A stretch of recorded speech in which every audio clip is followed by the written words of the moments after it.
It's weird. We've got like a bunch of holidays around the dead, but like as like a contemporary society, we're like really weirdly insulated from it. For whatever reason. But like it's cool. I was looking into like the stuff with the Ouija board and like when it had booms and busts in popularity and things like that. And it's funny because like we think of it, so the Ouija board, for those that don't know, it's kind of like most of us know it as like a slumber party somewhere between a board game and ghost stories and like a weird kind of seance trick. It's bigger, like it's big among like little kids and then like teenagers. And then like now and then people pick it up later, just be like, yeah, let's give it another whirl. But for those that don't know, it's kind of like a cardboard, usually cardboard and plastic device.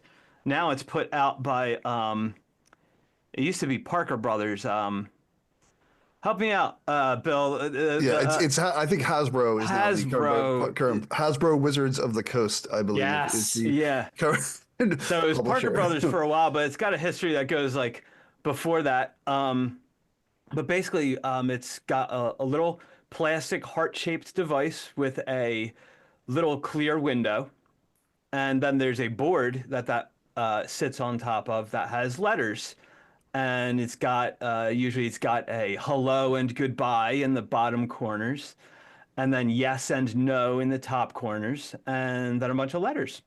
And the idea is that traditionally you communicate with the spirits of the dead through this device, and they recommend you do at least two people.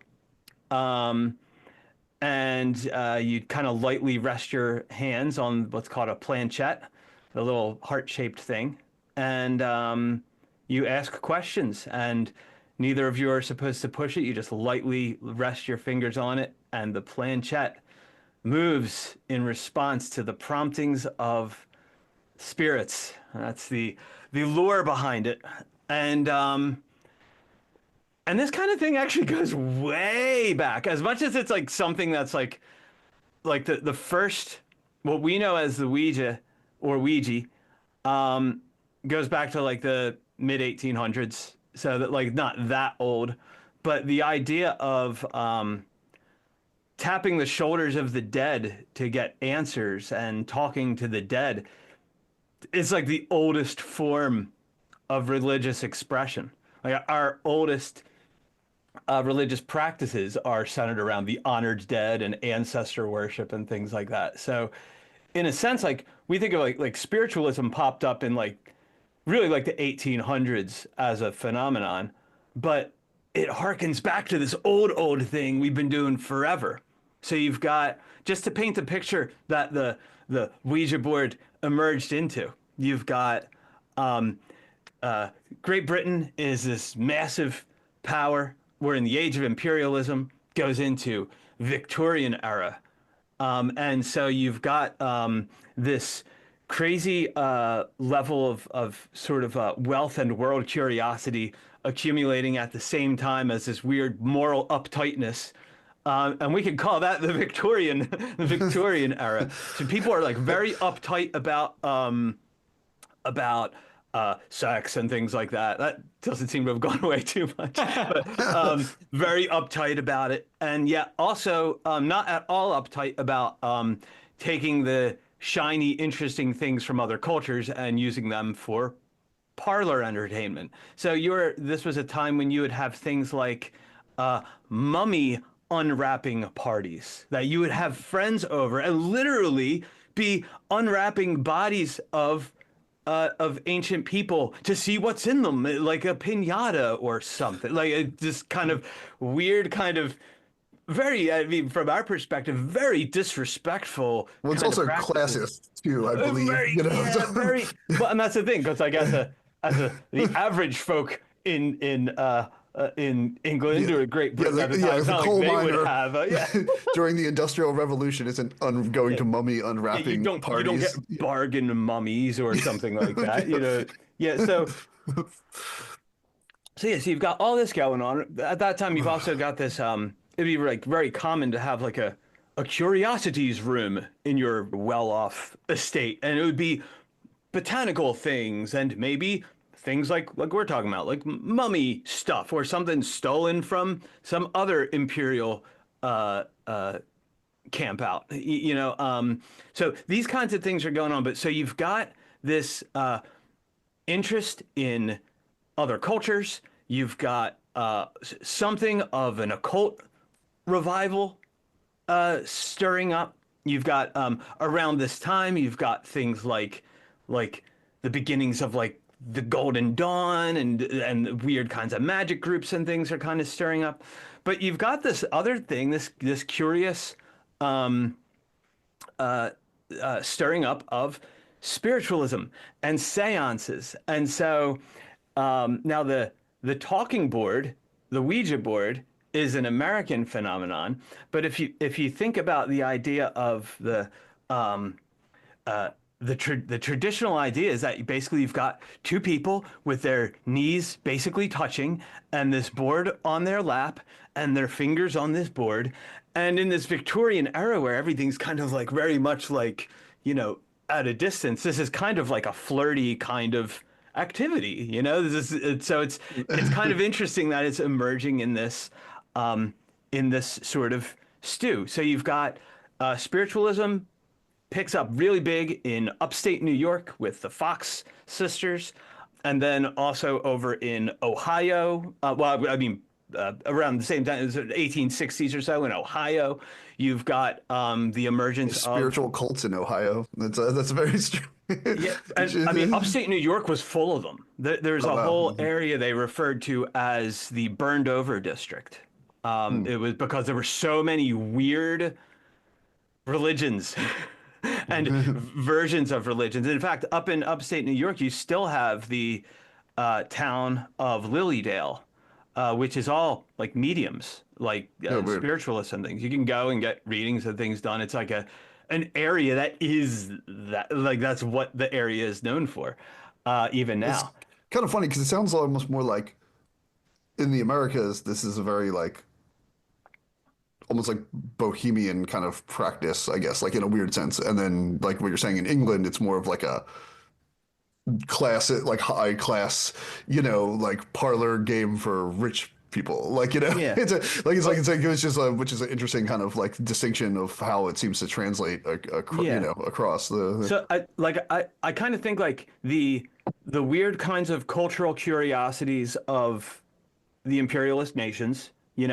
brought back all these like weird things, and then people got curious about them and got into them and things like that. And anytime you've got luxury and privilege, you've got the time to study all this stuff because you're not out mining coal. You can be keeping these journals and going to your little magic group and things like that because you've got all this time and to be doing these kinds of things. And so yeah, like you've got that going on in the UK. Not sure if the term UK was being used at the time. No, I think England is. Yeah, I'll just call it England for now. Forgive me, people. So so you've got this going on over there, but yeah, in the States. So you figure, when is this really picking up in the States? Well, there's the curiosity coming from the other side of the pond, so to say.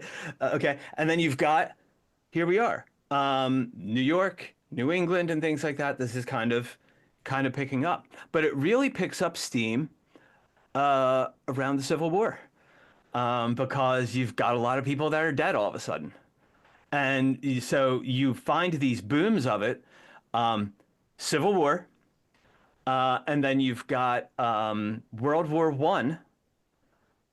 Because again, this unprecedented level of dead. And then you've got, and then really again, in the after World War II, really you're in the 60s and the occult revival of the 60s that Ouija became big again. So it's had these sort of like ups and downs in terms of like public adoption and popularity.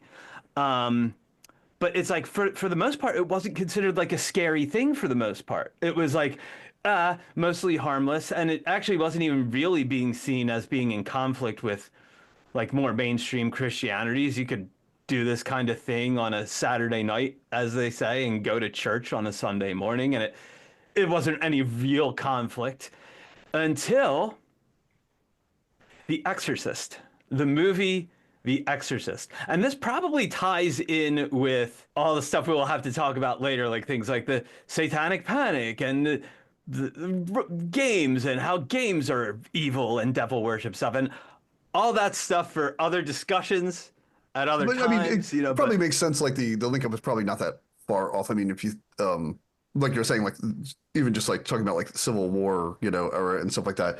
Like I know like there's a phenomenon just talking about games and how games are seen in a religious context. Like they would you would often find they would ditch playing cards before they would go into battle because they didn't want to die with a deck of playing cards like in their because they were gambling interesting. and it's like you didn't Interesting. want to die like possibly having sin like I was Yeah. gambling. That's not a cool thing. It's not like they thought Yeah. gambling was wrong, but it's just like they didn't want that on themselves when they died. It's like maybe it was also they didn't want people to know they were gambling. I don't know, away their rations or things too. But like you would ditch things like that, or you ditch dice, or you ditch like, and I guess like kind of makes sense. Like dice sort of start as a sort of you know kind of fate testing thing, like Yeah. lots and stuff like that. So I guess like games and religion's squirreliness around games Yeah. has some kind of like it probably isn't that hard of a link up to make, especially if you're like I'm summoning spirits. Oh no, you know. Well, yeah, and if you go to the idea of um oh well when is this becomes bad all of a sudden, and you'll find this throughout the history of magic and weird sort of unsanctioned spiritual practices, uh that for a while a lot of this stuff is like hand in hand. Like the first exorcisms, it was like largely like borrowed technology from pagans and things doing exorcisms. So I mean, there wasn't like a rule book for how to do exorcisms. So it's like all this weird borrowed stuff. Um, but that idea of, I mean, of spiritual technology and sort of studying what you're, well, what are other spiritual practitioners doing. So like the idea of like grimoires have this weird relationship with the monastery. Like if it weren't for monasteries, we would have lost so many grimoires, but so many of them were just either like curiosities of clergy that again, like look at this in the context of you're a monk or something, and your whole game is being this spiritual technologist. And here's this book that teaches you how to, gives you these spirit lists that you can command, and you can command them in the name of God, your God. And there's some story that links up why you're allowed to do that. But for a while, that wasn't seen as being a problem. It's just as time goes on, it becomes more and more problematic. Well, Probably those as also might not have been literacy like increases and people outside of the clergy can do it. well, yeah, I So, was gonna say it's probably has something to do with like the like the church like at the time, being like especially like in like in Europe, like pre-Renaissance era type things. You're like the church is like in charge of technology, like so that's why we can still it was like like you said, like monks and things like preserving like ancient Greek texts and ancient Roman stuff and things like that, things that the general populace might start getting access to in like the Renaissance era. But at the time it was like, well, this is bad, but we still have to keep a track, like it's not out there for general use. It's so it's like there's like yeah. but then like but then you get into like, oh well, now once you hit like the Renaissance and you have like it's like merchant class funding artists and architects and stuff like that and writers and essentially like scientists, for lack of a better term, like they start getting access to this essentially church, knowledge, getting these ancient texts that would have otherwise been kind of wiped out or lost, had it not been, preserved that way. But yeah, it seems like Yeah. there probably is some level of control though. Like it's like, they don't want the. Well, and so it's interesting. So I talked about the idea of societies like the Golden Dawn, the Hermetic Order of the Golden Dawn, and there are other sort of like mystical societies or magical societies. You've got things like the Theosophists and the Anthroposophists, and there are all kinds of little groups that are forming, lots of times around some kind of a guru figure or whatever. But if you go back in the history of this, when it comes to bothering spirits to get information, the the way of doing it traditionally on like the high level would be like you have a summoner type character, like a conjurer, or and then you've got like a scryer. You've got someone that looks in a mirror or a vessel to see things, and they describe to the other person what's going on, and that other person will then do other incantations or conjurations or whatever to move things along, or they will ask questions and see what happens. So when you've got like the operation of John Dee and Edward Kelly, the whole Enochian operation, you get 1500s or so. You've got like all this stuff is very expensive. It involves very expensive rare texts. You have to have the sign off of all these high up people, and it's all like very like tightly contained. But by the time you've got Ouija boards, you've got this weird democratization of necromancy. Like it's kind of like necromancy for the people again, because it's kind of like where it started was like with the people, and now it's like back with the people, and people would be making their own little paper boards and things like that, and using like a little glass as a planchette. And so, but the all this stuff kind of like came together in a kit when you have the actual creation of the Ouija board, and then you can buy it for like not that much money. And I mean, like that, this is like it's a toy. It's marketed as a toy for kids for like a while, even now. I mean, like Hasbro doesn't go far to promote it or its history, Yeah. but it still exists. I mean, I've got one over there. Yeah, you can definitely go buy them at Target. I mean, it's like, yeah, like go buy my occult kit at Target.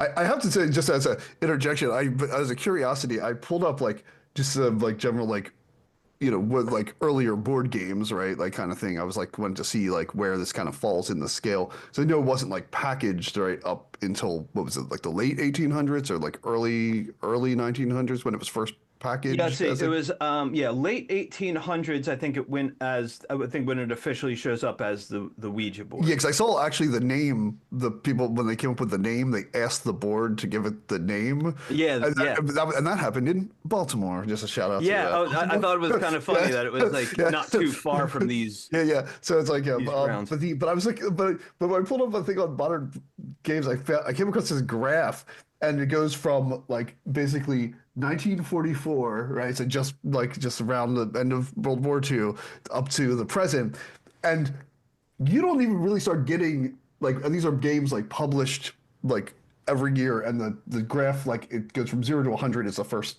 line, right?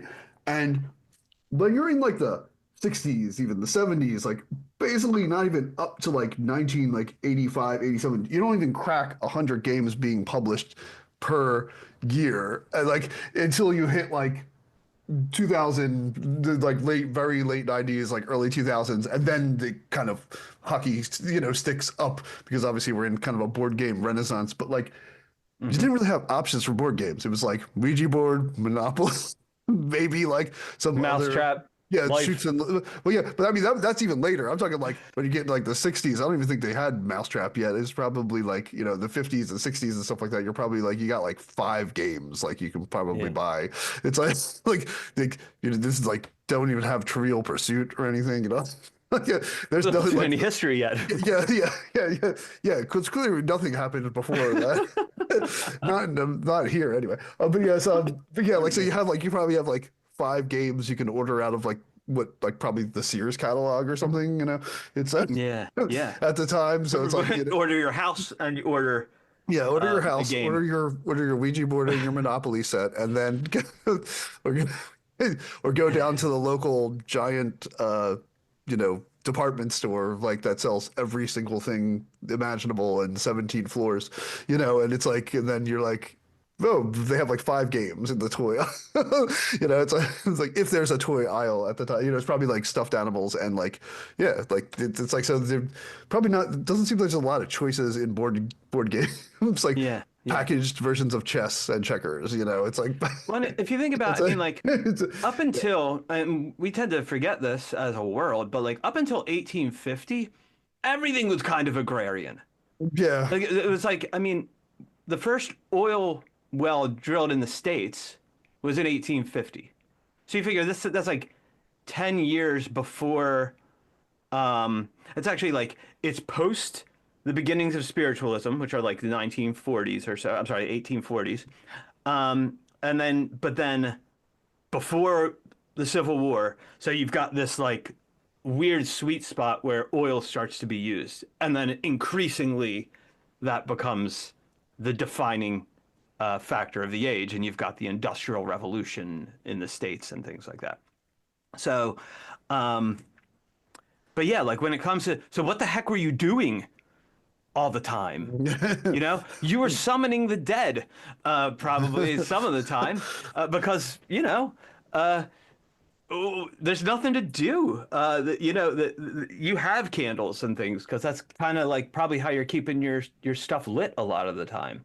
You know, so but it's interesting. So, but it's not really until like that after The Exorcist that this thing starts to be seen as an evil kind of thing.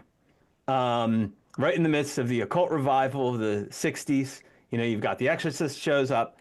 In the beginning of The Exorcist, Reagan is playing with a Ouija board, and they find out about this demon, Zuzu or something. I haven't seen The Exorcist in a while, but that is this Babylonian, Sumerian demon that possesses Reagan, and then The Exorcist unfolds. But you've got this idea then, and this is where it becomes like the prominent scare tactic around the Ouija board. That if you use it, you will open a gate that you will be unable to close because you've invited them in.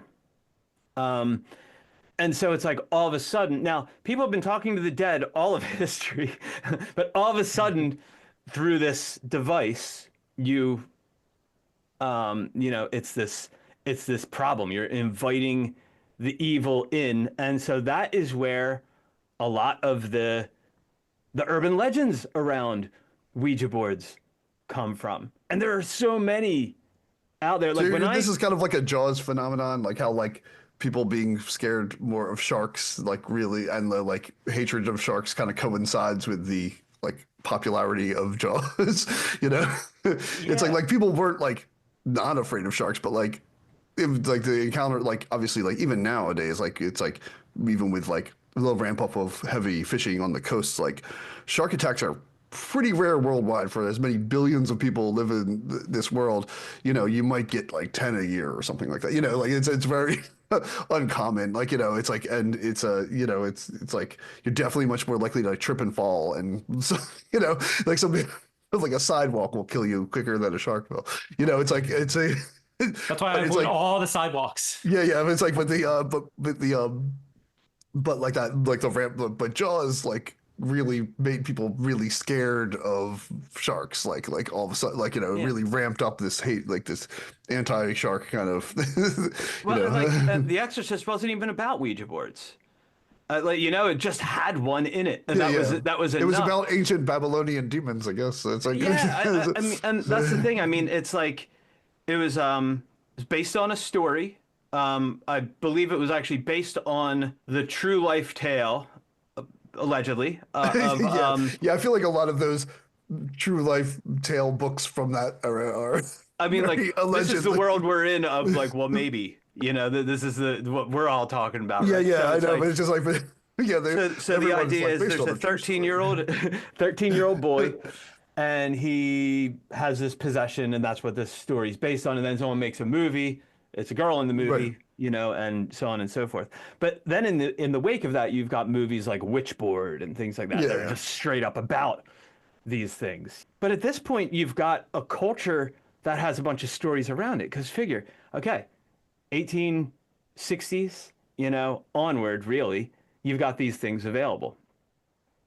And so you've got a whole culture with stories around this stuff. And then anyone that's had any kind of like weird mishaps or things. Because I mean, you've got kids doing these things, kids have imaginations, and that's not to cast dispersions on any kind of quote unquote legitimate phenomena around this, but kids have imaginations. They're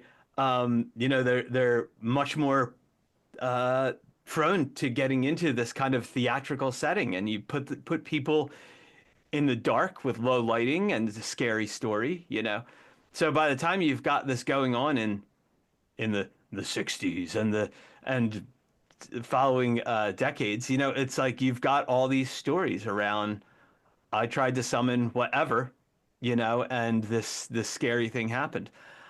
I came across so many stories when I was delving into a little bit of this. It's like we could talk about this for like a really Well, long can we time. can we back up real quick? Can we talk Yeah. about what about the phenomenon of the whole like ideomotor like functioning thing too?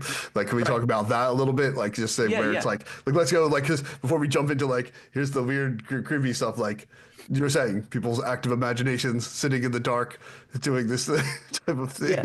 You So, know, so you've got it's this thing called ideomotor phenomena, ideomotor responses, and it's basically it's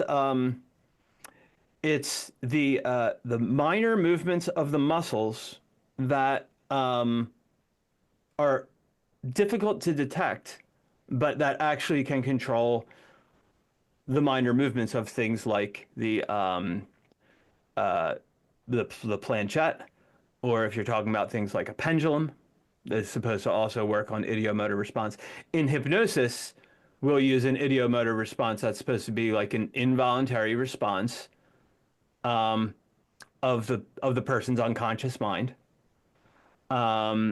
So that's kind of the idea behind ideomotor response. On some unconscious level, there's something you're trying to convey, and that minor twitches and things in your muscles actually cause these things to move around. Now, I actually played around. They say not to do it just by yourself, but I actually played around with it a little bit just to see if I could just get it to go using just ideomotor response and self hypnosis. And I actually didn't have much luck with it. And that's not to say that ideomotor responses aren't the mechanism. But so let's talk about this for a second. We're gonna come back to that because I think we should talk about, well, what if this is a real thing? Beyond what if this is a real thing on several levels? But talk about some of the spooky stuff. So the idea is that you can open this gate and it lets things in, and then they can be hard to get rid of. And most of the stories I encounter actually wind up being something like poltergeist stories, where it's not like um, it's not like the board gave me spooky stuff and then I became obsessed with it and kept going back to the board. And it's like the planchette flew across the room, or all of a sudden somebody got scratches across their back, or like it's It's this always the kind of back I want to add to. It's never their arms, never their stomach.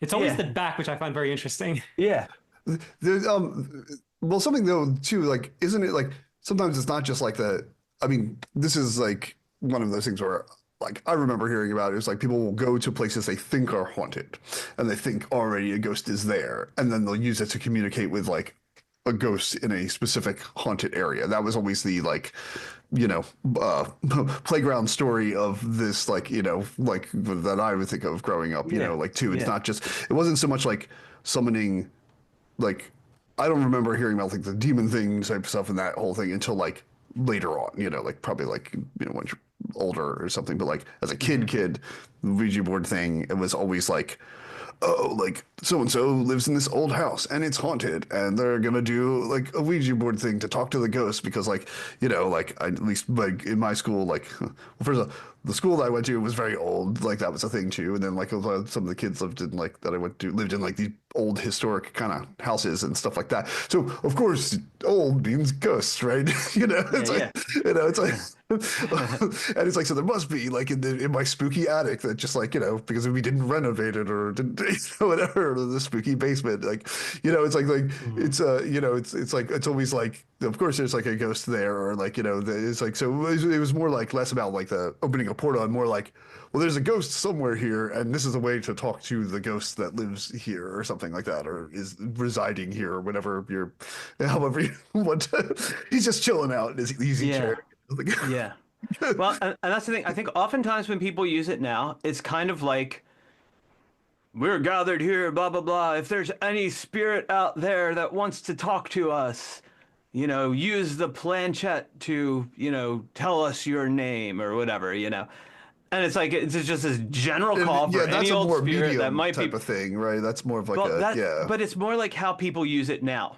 Okay. Like they don't tend to be like, let's go to a haunted location, because it's like, oh no, it's like something they drag out. It's a slumber part. Like, it's largely a slumber party thing among kids. Like, you don't really get adults, talking like us weirdos talking about these things or dragging them out at parties as much. We're having a business retreat next week. I'm going to bring the Ouija board with me. Yeah, right. I mean, you might start seeing it more as the world becomes less predictable. You might see more of it. But that doesn't mean that the spirits will be very helpful there. They'll be like, I don't know, man, like long-term investments, I guess.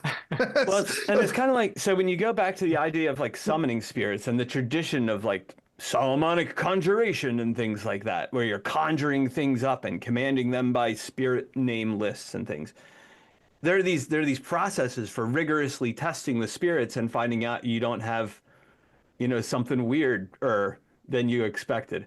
And so I was gonna say, just jump before you made off the slumber party thing, or whatever. Yeah. Is it like there also was probably an element of why it's like focuses like I think it's probably more in the like middle school, early teenage kind of thing, because it's like it's that spooky rite of passage, like again the weird like, well, this is spooky and this is something that's scary and like you're gonna get scared. We're gonna watch a horror film and then we're gonna play.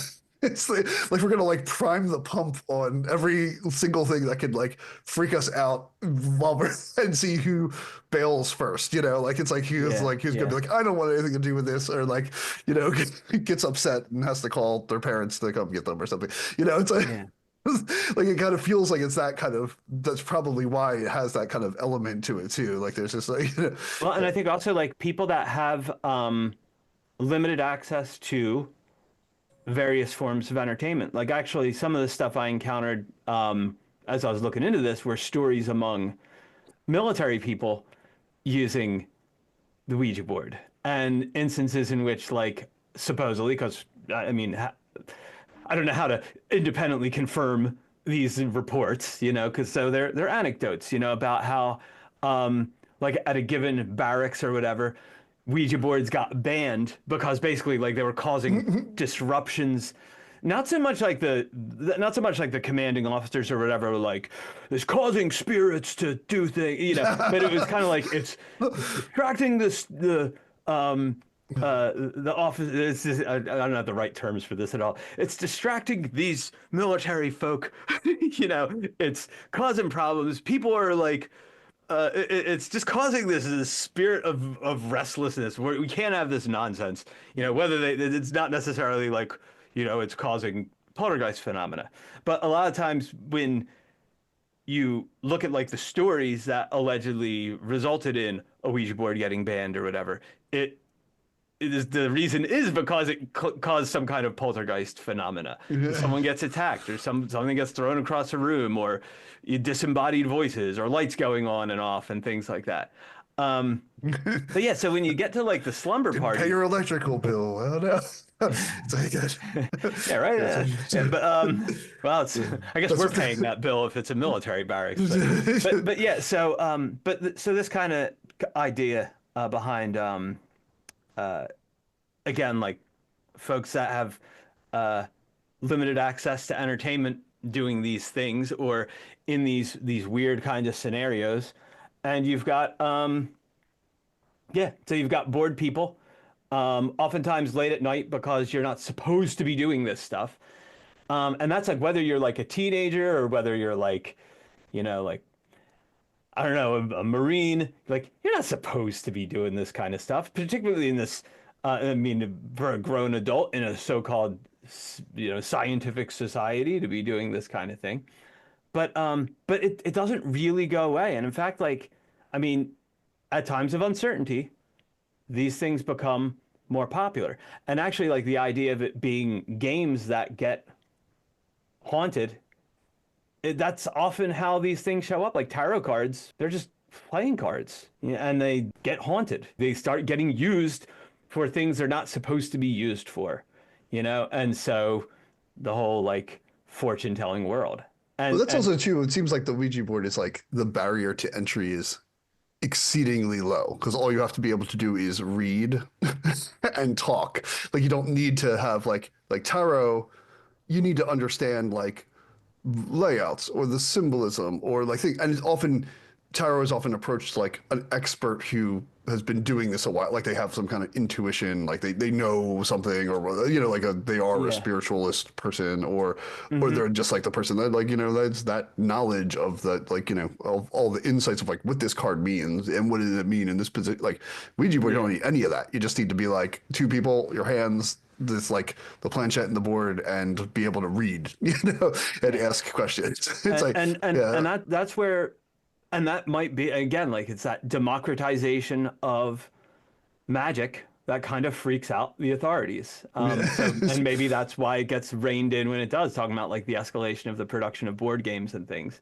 By the time you've got a counterculture forming, there's all this fear around the counterculture, drugs and, different religions and things showing up. And so you've got this like weird kind of clapback that eventually probably shows up in the satanic panic. Again, a topic for another conversation. but I have two thoughts. So for the first one, it's interesting that in all of the stories that I've heard of people using Ouija boards, it's always making contact and it's always about the past. I'm surprised that no one tries to, because again, we're assuming, you talked before, like, what if this were real, And I think sometimes, if not all the time, people go into it thinking like, I'm going to contact a real spirit. Why wouldn't you use that to your advantage? Why don't you try to like learn about, what's in store for me tomorrow? What are the winning lottery numbers for tomorrow? Why wouldn't you try to, game the system of life, not the game of life, the system of life. People and try to get ahead. Yeah. And you had a second thought there too, I think. I didn't want to cut you off on that, but I did. I don't remember what it was.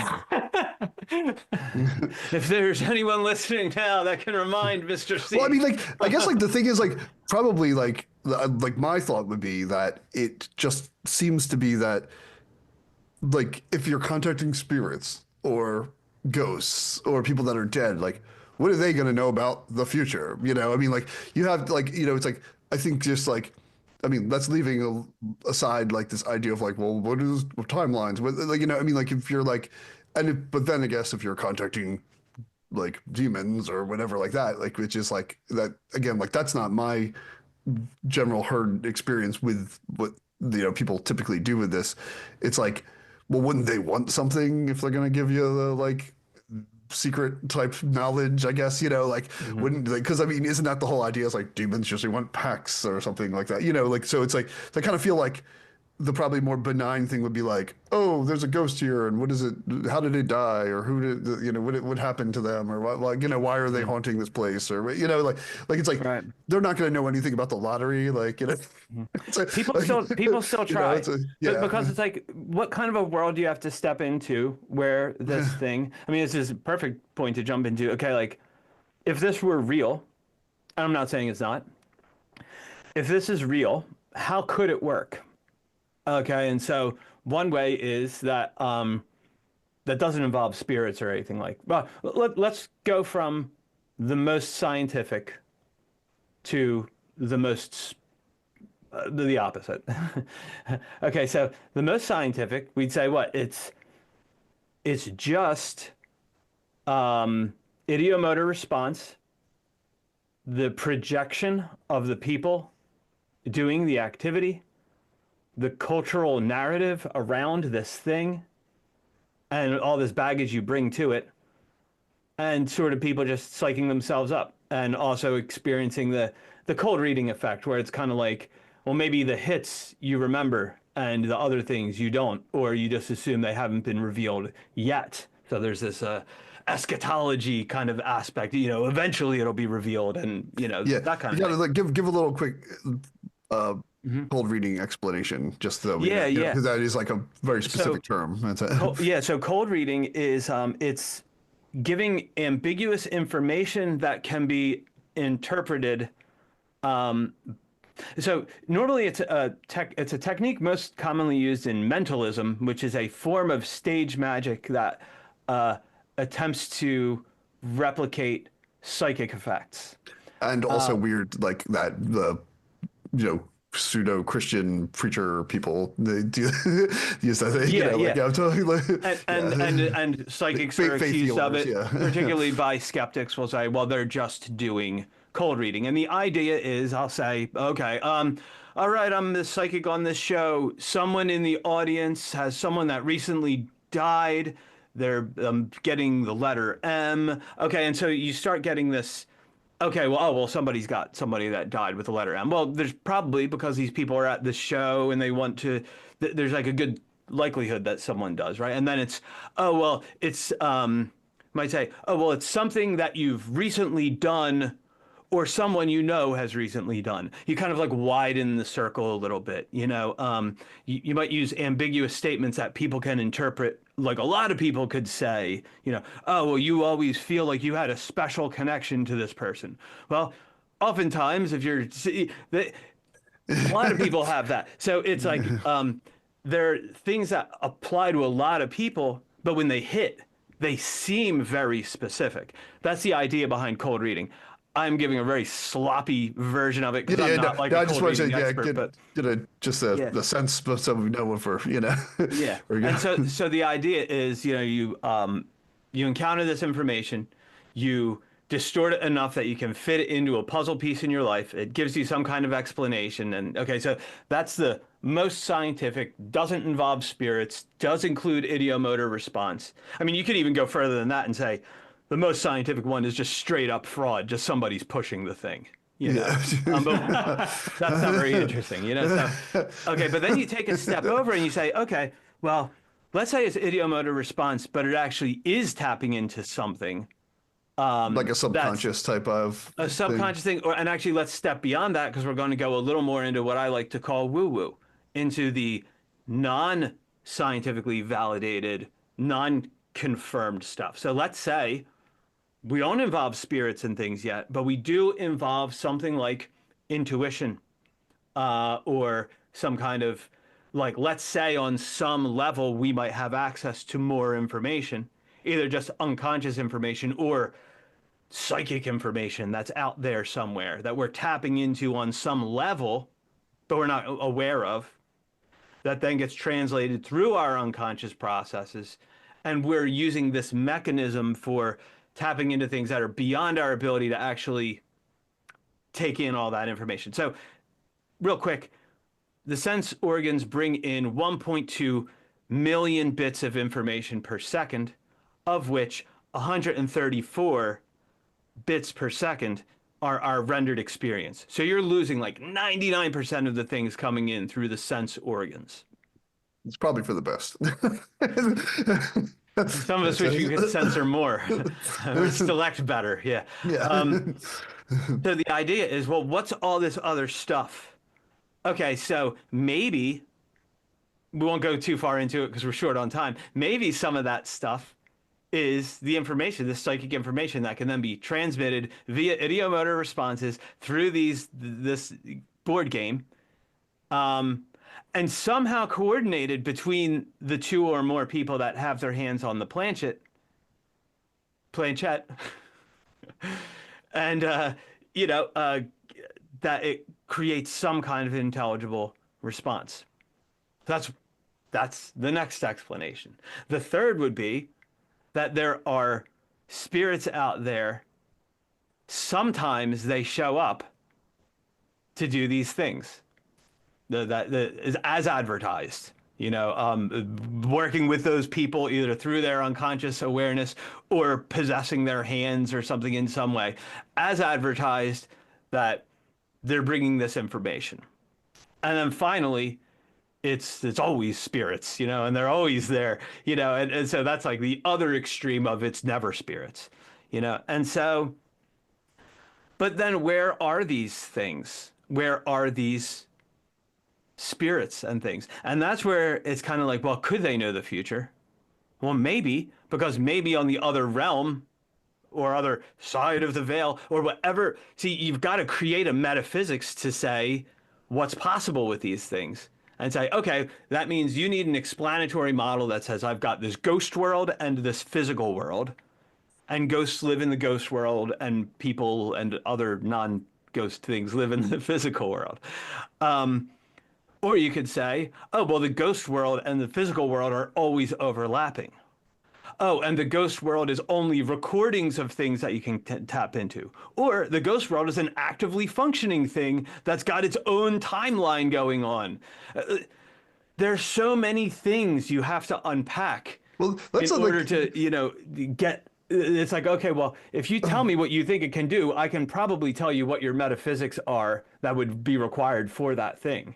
This is the weird thing I find is like the thing of this. It's like, like you were talking about, like, oh, well, when people use it, right? And then it's like, then like poltergeist activity starts to happen. It's like, well, why wouldn't that just happen anyway? Like, if you were just like sitting around holding hands or something, why is it like a piece of injection molded plastic and cardboard is going to like trigger poltergeist? Wouldn't there have to have been like some, like, this is gonna be a big leap, but like, let's just say, like, I'm gonna say, fine, let's believe that the poltergeist event is real. Like, let's just say, okay, that did happen, right? Like, why is it like, why wouldn't that just happen anyway in that spot? Like, period. Like, regardless of the Ouija, independent of the mass market, mass manufactured. I mean, thinking about this, man, it's gotta be really cheap for Hasbro to make that, because the mold, the injection mold thing has probably been around since, like, 60s at least, and all it is like the most basic of board game boards that we've been making forever and ever, like one sheet of printed paper, like slapped down to like a folded piece of chipboard. It's like, and that's all you get. That's all you get. Yeah, it's like. So I do have some thoughts on this. Okay, yeah. So from what I've heard, there's, before you start using the Ouija board, you're supposed to open it, not literally open it, but there's like ceremoniously you open it, and again when you're done, there's like a ceremonious kind of closing to it, and that's supposedly supposed to keep the spirits from like wreaking havoc in like a poltergeist type way. So in my head, it's like, it can't just happen if you're holding hands. You have to actually invite it in. And this kind of reminds me, if you ever heard stories about the black-eyed kids, where allegedly they come to your door, they knock, and essentially they want you to let them in. They cannot come in on their own. You have to let them in, invite them in. So I almost wonder, if this something this were real as advertised, do you need that? Do you need to say to the other side, like, yes, I want to hear what you have to say. Please come join me. Let's have a conversation. And maybe it needs that, maybe it doesn't, and maybe that's why just holding hands or whatever, it doesn't work. You actually have to, you got to invite it. It's like a vampire but different. Yeah. Why are spirits so polite? It's like, hey, like, they're not just gonna break into your house. I think just a real quick. Here's a question. The thing about this, like, Dan, you actually prompted an interesting thought. Chris, you have a Ouija board sitting around, right? Like, what's the instruction manual? I was wondering that too. And like, does it say specifically invite the demon in? and then perform the closing ceremony. When it was first published, it didn't have instructions. Yeah, that's what I mean. So it's like you had to know. Like it's just like again, this is the most cheap ass game in the world. It's like it doesn't even have the little metal pieces and houses that Monopoly has. It's like it's got it's like forget about like modern board games with their like multiple figures and decks and multiple decks of cards of various sizes and things. It's like this is just like instruction manual and piece of plastic and cardboard. I would have loved to be in the boardroom or whatever when they were pitching this idea. And they're like, listen, it costs like nothing to make. It is hot right now. We are going to make so much money. And they're like, all right, I guess, but we'll give Johnson a try. He's the new guy. Let's watch it fail. Yeah, it's like I'm surprised they didn't print the instructions on the back of the box, like in the inner flap. It's like it's like incidentally, I do remember what I wanted to say earlier. Okay. I was wondering if there are ever cases where you had a number of people with their hands on the planchette, but someone else that was hands off was actually asking the questions, and they were the only ones that knew the answer. That would be an interesting test. Yeah, I mean that's the thing. I mean, you can do some really weird and interesting experiments with it, and different people make different claims. Yeah, so this is for those that are seeing the video, that is the very basic. It actually says Ouija on there. You can't really, it's not coming up on the camera, but and you know what the instructions are? Nothing. There's a board. It's not even printed on the inside of the box lid or anything. Like nothing.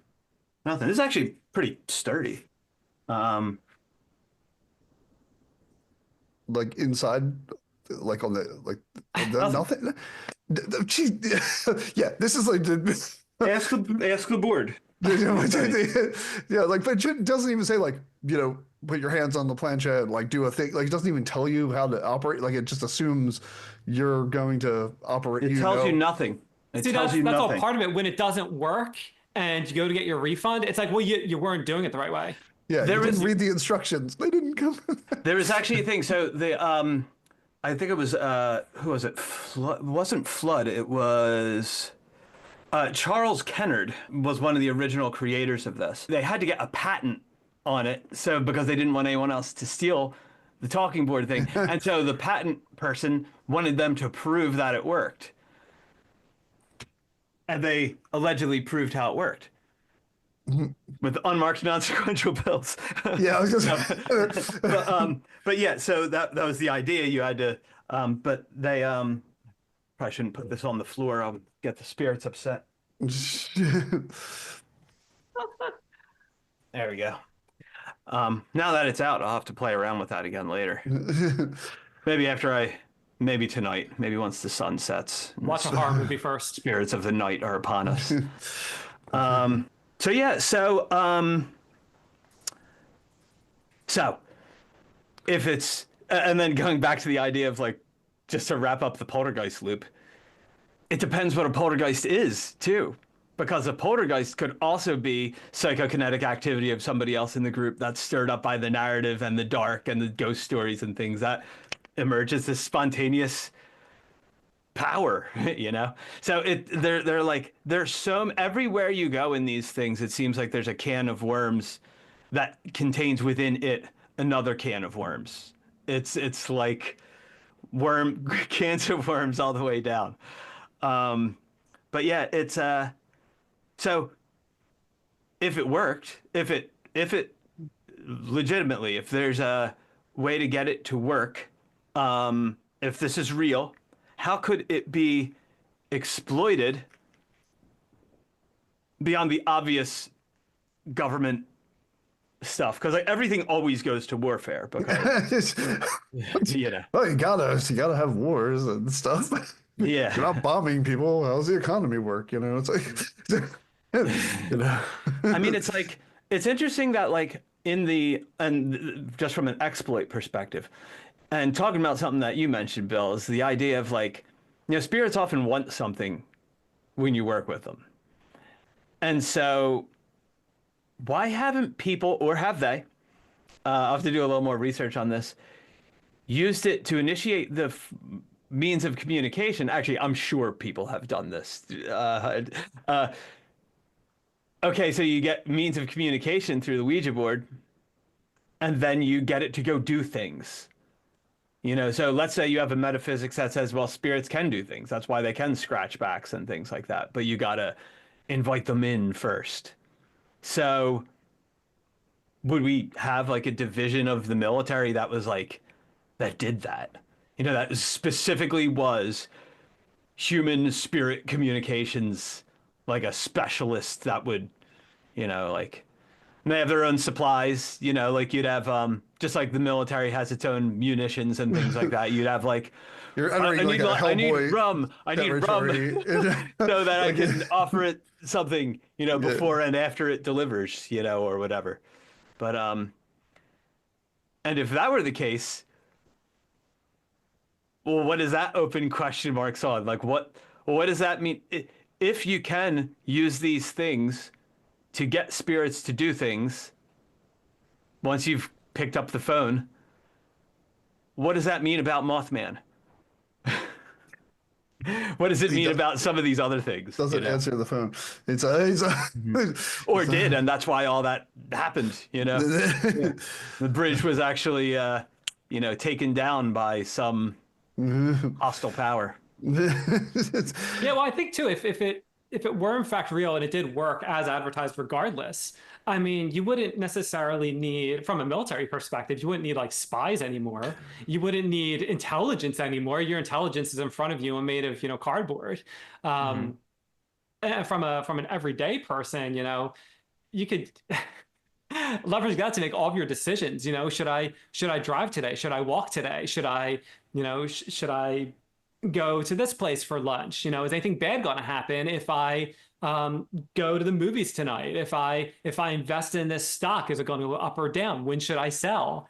I mean, you could have it run your life in the most literal sense, and but then it'll bring up an interesting other point. So what happens if it is real, but it's run by an entity that has no loyalty? You know, where maybe it just wants to have fun. And maybe that's why some of the readings are real, like true, and others come up false. Because like, I'm going to mess with this person.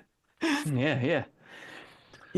I mean, it's a bunch of good questions. And actually, it's like, I think the uncertainty about what exactly it is you might or might not be communicating with is one of the things that lends to the lore.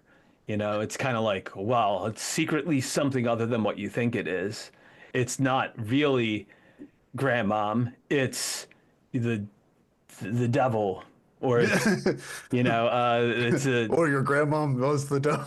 Yeah, or it's an imp. Did it ask you to leave food in a particular location or something? It's a, you know, it's some kind of. Well, I think it's just like the vagueness of it all is very, you know, again, like it's bizarre, like, you know, like is it poltergeist? Is it demons? Is it a thing? Is there a ceremony? Is there not? There's no instructions. Like, what is even Hasbro's current marketing campaign around They this? have like, no marketing campaign around. Is even listed on their website or anything? Like, we got I'm sure it is, and it probably says like classic party game. Yeah. Fun for all ages. Yeah. It's like, that probably says nothing at all. Yeah, it's yeah, it's like, it's just very like, I don't know, just it feels very yeah, it's, I think if yeah. And I think like, yeah, like if you're using it to like make your, but it's like the whole thing is like, well, if you did like, how would you know if like someone used it to make their stock market tips? Because like most of the time, if it is messing with you, you're probably gonna like lose a bit, you know, if that was the case. And then two, Yeah. if it did work all the time, no one would admit to that anyway. You know, it's like because they because you have to be, you know, it's like, so there wouldn't be like when it comes to all this stuff, like there's the thing of like, okay, so general thing, let's say there's a magical world that involves things like Ouija and tarot and spells and things like that. But there's this other force out there that has incentive for telling you it's not there and not real.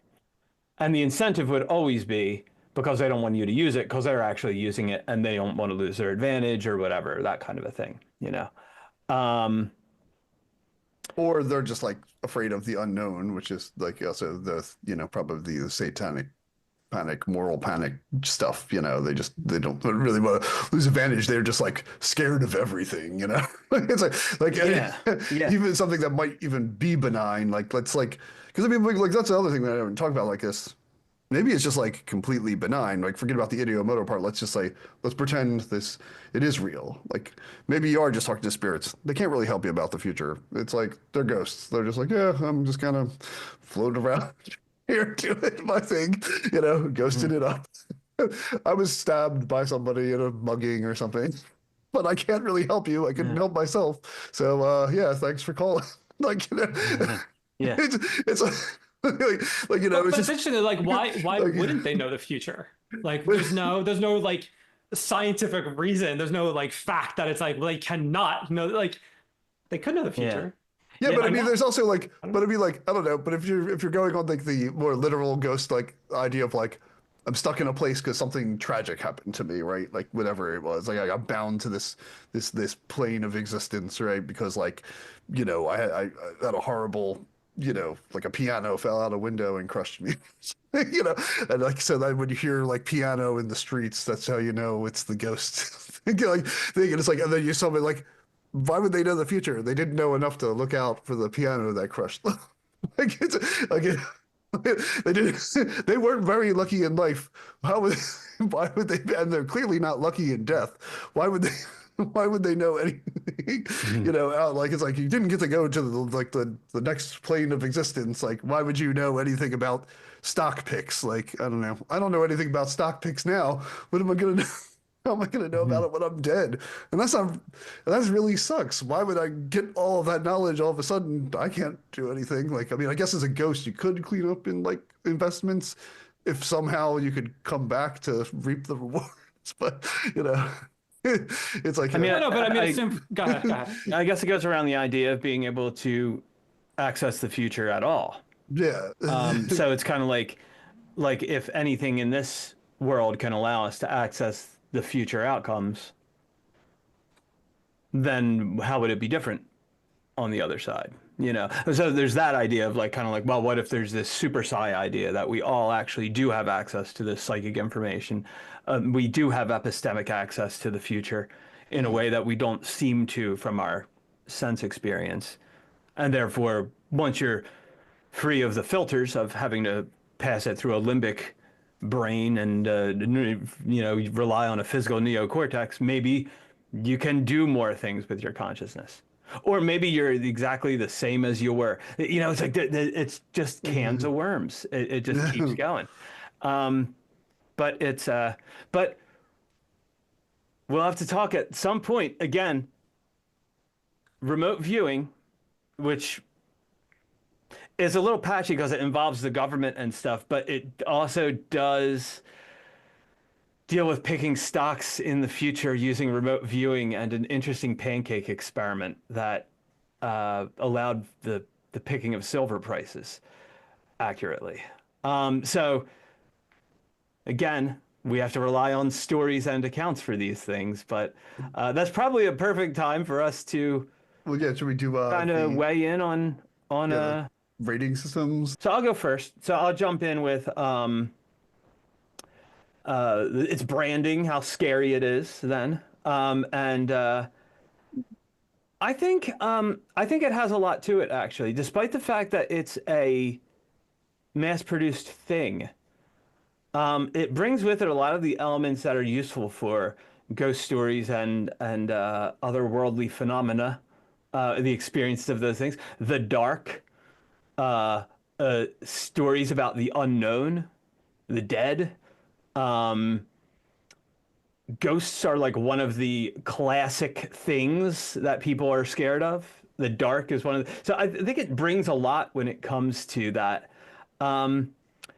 And then as far as what's our number? What's our next? So that was like yeah, like is it real? Like that's where you lay it on that. Real? Yeah. Okay. So here's where I land on it. I'm not sure if it's what you'd call like a super psi explanation, or a spirit explanation.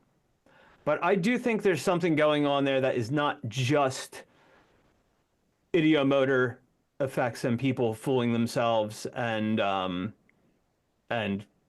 that kind of thing. I think I'm going to put it pretty high, but I'm going to say it's like it's a sometimes thing. I think a lot of the times it's not the case that you've got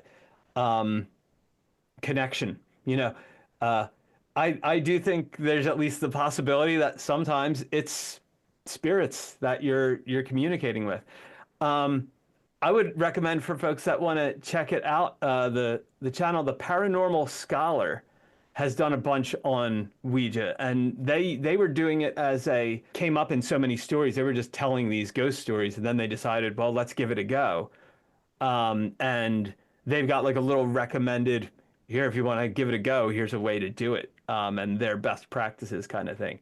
So I think anyone's welcome to give it a go, and decide for themselves whether there's anything to it. And you can any of the questions or the experiment type things we can talk about. I think that's definitely something. If you do it, put it in the comments or the reviews or whatever. Let us know what you do and what the outcome was. And then, I mean, obviously, this is like a weird question for the Ouija board because it's so popular and stuff like that. And I imagine we all, it's like, but do you want to encounter it? Obviously, you've played with the Ouija board, and so it's like, and that's like, so in a 1 to 10, in a 1 to 10, yeah. So this question for the rating system, it's like, do you want to continue using it? Might be the thing. Like we've probably all had some kind of Ouija board activity. I'm assuming like we've played with it at some point in our lives. Like, is there something you're interested in, encountering? How high would that be in your like you think it's because you're already gonna play with it after I'm gonna say like in a legit sense with more than one person. I'm gonna say there's a 9 on a scale that I want to mess with it. And probably similar with myself. I have to go pick up Sharon later, so I maybe don't want to summon anything till we get back home. But well, at least make sure you unsummon it on you. But I guess So what's your Ouija board overall rating? Okay, so scale of 1 to 5. I'm gonna give it like 3 plus a headless monster. So not quite 4 monsters, but definitely over the middle point. So, all right, Dan. Like, what do you think about it's as far as recognition and like scary factor? What's your take on it? I think recognition, if we're keeping with monsters, I'd give it on a scale of, 1 to 5 monsters. I think 5, because I think everybody knows what it is. I think I could be wrong, but I feel like if you were to survey, 1,000 people, I think 999. What about the kids these days? You think they? I think so. I bet if I were to ask mine, I bet they would say, "Oh yeah." Scariness. I think I would give it like 4. I think I'd give it 4 monsters out of 5. Because I think there's the possibility it is just like that, like your unconscious motor skill is doing its thing, but I don't know. And then is it real? Yeah. I think I would also give that. I think I'd give that 3 monsters and 1 headless monster, because I think I've definitely heard a lot of stories, and to me, like, I have this general idea when it comes to hearing stories about like paranormal stuff, and it's like there are so many out there that either they're all making them up, or at least one of them is true. And if at least one of them is true, what does that mean?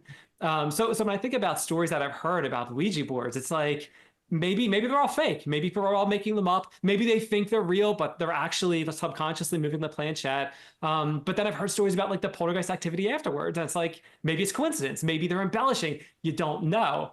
But what if just one of them is true? So for is it real, I'm going to give it 3 monsters and 1 without a head. Nice. And obviously, do you want to encounter it? You've played with a Ouija board before. Are you likely to use one again in the future? I don't think so. I think on a scale of 1 to 5 monsters, maybe 2 monsters, because again, it's like I don't know. I like the idea of seeing weird things, experiencing weird things, but I don't like when it starts to get physical. And I think that's the part that kind of keeps me at bay a little bit. So if we're going to open the metaphorical door to like poltergeist stuff, I kind of draw the line there. When people can get injured, that's where I draw the line. So your overall thoughts, Ouija board. What do you got? That's a. I think I had three, or I had two that were like 3.5. I think I had one 4 and one. Maybe like 3.5 to 4 monsters somewhere in there overall. Yeah, I mean, I think for me, like on the recognition front, it's like obviously it's a pretty old board game and it's constantly being made and people buy it. You know, I don't know. I would like to see the statistics actually on the buying it. So I'm gonna give it like, you know, it's got the marketing factor behind it at least, which a lot of general occult things don't. I mean, there's lots of various tarot cards, but there's no like Hasbro branded tarot card, you know, like that everyone buys, like, or there's no like thing. So I think like, yeah, it's like it's, you know, whether the cultural phenomenon is like, you know, that important, it definitely is like up there with like Monopoly of the like staples of the closet, you know, shelf that has like old board games on it, you know. So it's like, so I think that's probably like a 5 for me on that. The scary factor, it's like it is. I would say like it's probably like 3, simply because like the time you encounter it is like usually when you're a kid, you know, and those type of things are scary, you know, and like so the scary might just be like informed trauma. You know, like you get kind of scared by something. It's like, yeah, like, you know, I don't know. I just, it's like, I think like, so I think 3 is definitely in the scary factor of just because it's like, that's that time when those things are very scary. Like you're still scared of the dark. You're still scared of things. Like, you know, it's like, or you're just at a like, you know, you're doing an activity where it's very primed that something scary is going to happen. Like, so I think it's like 3 is probably just for the scary factor because it's like I think most people probably have that experience. Is it real? Yeah, I mean, it's definitely a board game, you know, so I guess that's a real. I'm gonna probably do the opposite of Dan and say like, I think what you bring to it is what you get out of it, and I think like the priming of it, like, and I think like, I think people are who. I think some people they have an encounter with it and they say yes, this is real, and I think some people have an encounter with it that's like no, this isn't.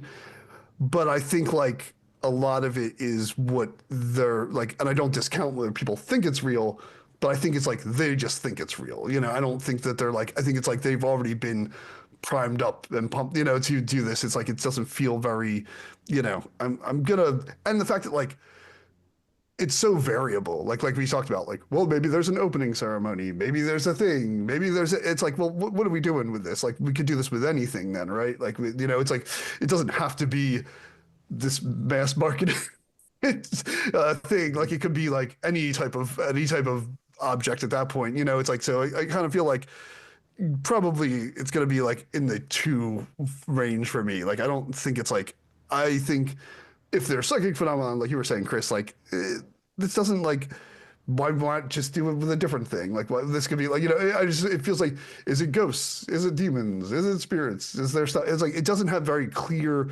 methodology for what it is. And I think that just leaves it open to like whatever thing you're scared of at the moment makes it like, you know, makes the thing seem like it's happening, you know.